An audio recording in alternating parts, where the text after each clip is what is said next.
Olá!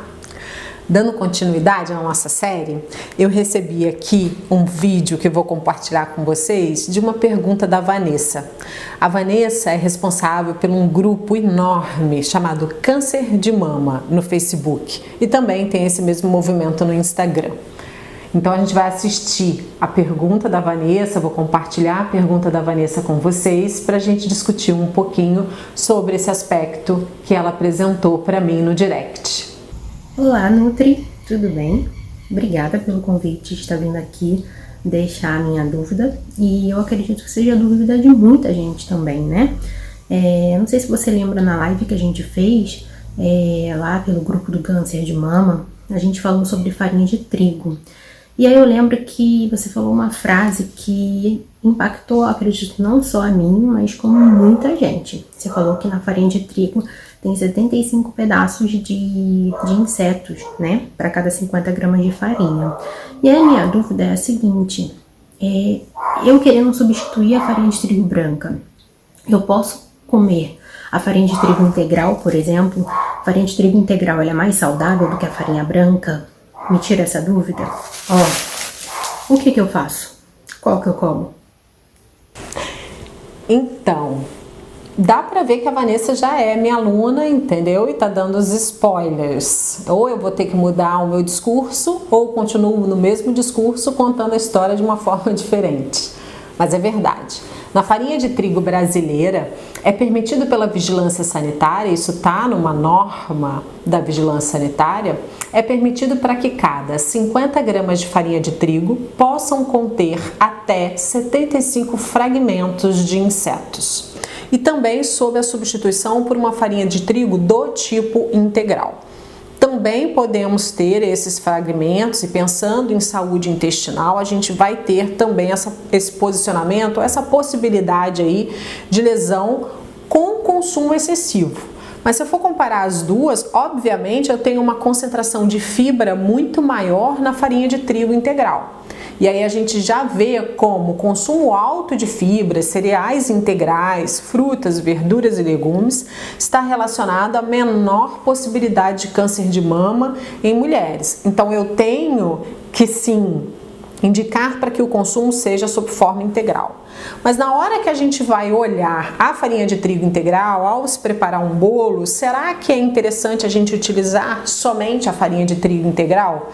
E aí eu comecei a refletir sobre isso. Eu acho que eu indicaria colocar também, Vanessa, por exemplo, um mix onde você pode colocar farinha de trigo integral com aveia. A aveia vai dar tanto fibra insolúvel, que tem também na farinha de trigo integral, mas dá uma pequena carga de fibra solúvel. Fibra solúvel é aquela que não é solúvel nos líquidos ali intestinais. E ela, quando chega no intestino, produz ácidos graxos de cadeia curta, que só produz ali no intestino. E a gente vê que um desses compostos, esses ácidos graxos de cadeia curta, né, que é o butirato, é essencial para a saúde intestinal.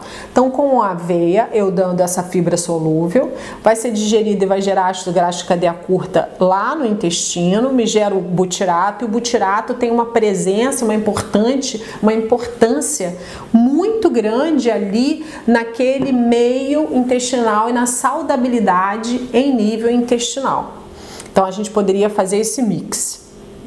Com a aveia eu também dou uma concentração bem interessante, magnésio e de zinco, fazendo esse mix.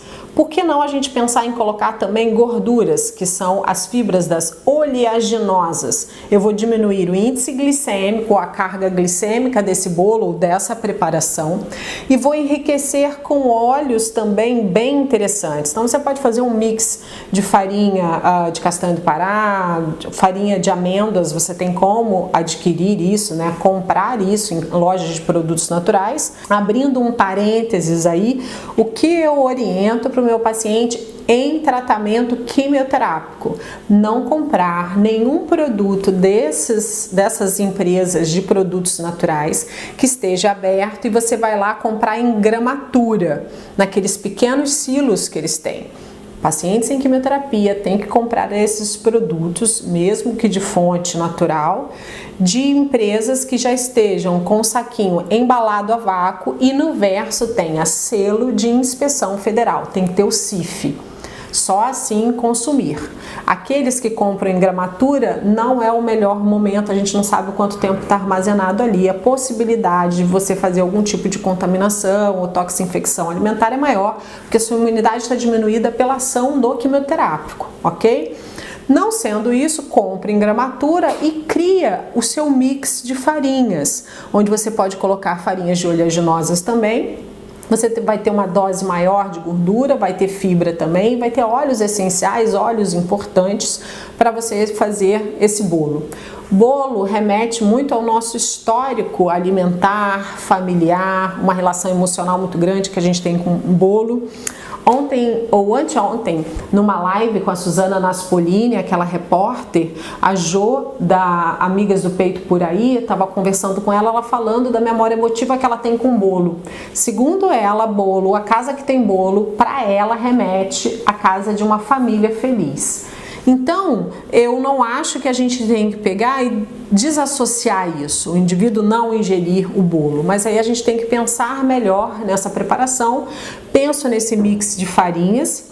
E aí fica também um pensamento para a gente fazer uma discussão, ou se chegar alguma outra pergunta sobre isso, e eu questiono muito os meus pacientes, é que os brasileiros hoje têm consumido uma carga de carboidrato muito alta, e isso empurra para doenças de caráter inflamatório.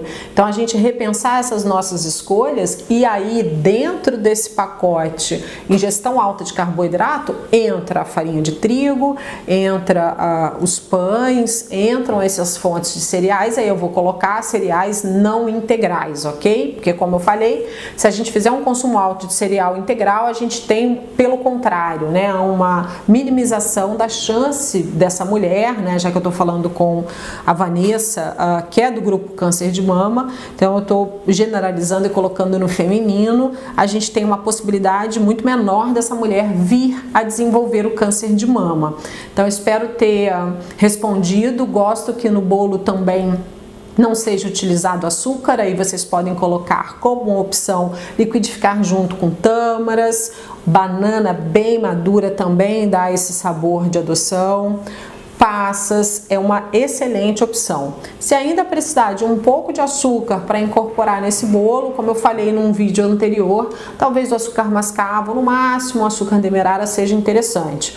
Ou você utilizar o açúcar de coco, que é açúcar do mesmo jeito. Os diabéticos têm que tomar cuidado com essa ideia do açúcar de coco ser natural, mas eu tenho ali um índice glicêmico dele, também o total calórico do açúcar de coco, menor do que os outros tipos de açúcares. Eu acho que a discussão é a gente tentar manter nosso padrão alimentar, mas dentro desse padrão começar a entender e fazer escolhas melhores. E eu acredito que escolhas melhores passam muito pelo entendimento. Quando você entende, eu falo muito isso na minha palestra, você consegue mudar. E aí eu também estou aqui para isso, para a gente discutir as possibilidades de mudança e abrir um pouco esse leque. Então a gente sair da ideia do consumo da farinha de trigo branca também para os outros tipos de grãos que podem participar aí de várias receitas no nosso dia a dia. Eu espero ter te respondido, mas aí eu pensei numa coisa agora e vou pedir o seguinte: para inserirem uma receita, né? Porque se a farinha de trigo tem isso, a aveia tem aquilo, de que forma eu posso fazer isso em casa? De forma segura, mais limpa, e aí você tem a sua farinha que você produziu e também com menor custo, porque isso me questionam muito no consultório, e quando não, eu também não me sinto confortável quando eu faço prescrições que eu sei que vão impactar demais no custo para o segmento daquela dieta. Pensei no seguinte: eu vou pedir para colocarem aí uma receita de uma farinha que vocês vão fazer em casa, né? E aí vocês vão ter essa farinha para utilização. Vocês vão utilizar alguns grãos, é mais fácil, vai estar lá, vai estar à mão de vocês, e aí vai entrar agora uma receitinha, viu? Até o próximo vídeo da série Oncológicos. Uma beijoca vitaminada.